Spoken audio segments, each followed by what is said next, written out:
In today's video, I'm going to show you exactly how to mirror a sketch in Fusion 360, a crucial skill that will save you massive amounts of time when designing symmetrical parts.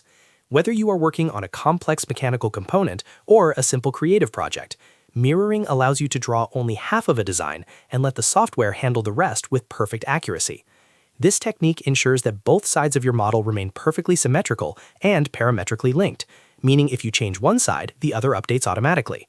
If you find this tutorial helpful at any point, please make sure to hit that like button and subscribe to the channel for more high-quality CAD walkthroughs. To get started, you first need to be in the sketch environment. You can either open an existing project or create a new sketch by going to the Create menu and selecting Create Sketch, then choosing the plane you want to work on. Once you have your basic geometry drawn on one side of your intended center point, we need to prepare for the mirror operation.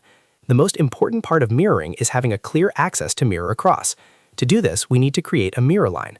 I highly recommend drawing a line and then converting it into a construction line. You can do this by selecting the line and pressing X on your keyboard, or using the sketch palette on the right. This ensures that the line acts as a reference tool, but won't interfere with your actual 3D extrusions later on. Position this line exactly where you want the center of your symmetry to be. Now that our geometry and mirror axis are ready, let's open the Mirror tool.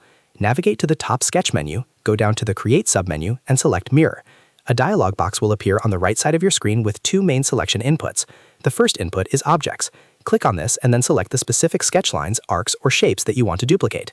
You can click them individually or drag a selection box over the entire section of the sketch. Once your objects are highlighted, move to the second input in the dialog box, which is the Mirror line. Click the selection button for Mirror line and then click on the construction line we created earlier. Immediately, you should see a ghosted preview of the mirror geometry appearing on the opposite side of the line. This preview is your chance to verify that everything looks correct and that the spacing is exactly what you intended for your design. If the preview looks good, simply click OK in the Mirror dialog box. Fusion 360 will now generate the mirrored lines and apply a symmetry constraint to them. This is the real power of the Mirror tool. If you click and drag any part of the original sketch, the mirrored side will move in perfect synchronization. If you change a dimension on the original side, the mirrored side will update instantly, maintaining that 100% accuracy. This workflow is essential for professional-grade modeling and prevents the errors that come with trying to draw both sides manually. And that is it. You have successfully mastered the Mirror tool for sketches in Fusion 360. If this video helped you streamline your design process, remember to like and subscribe to help the channel grow. Thanks for watching, and I will see you in the next tutorial.